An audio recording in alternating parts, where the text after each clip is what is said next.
What is an open chord?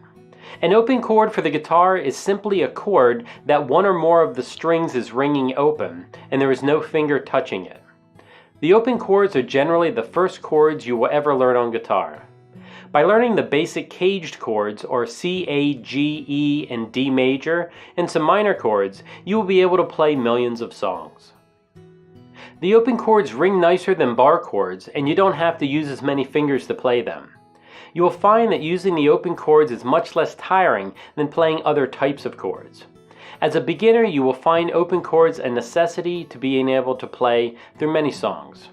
As an intermediate guitar player, you will find that the open chords are great to use because they sound great and they give your hands a break from playing physically harder chords.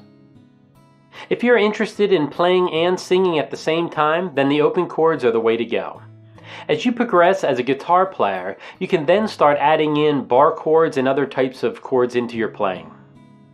I created this course because I not only wanted to teach students the basic open chords, but also teach the various different fingerings and other variations of chords like sus2 and sus4 chords. I wish I would have been shown all these variations when I first started playing guitar. So let's dive in and get started learning all these open chords.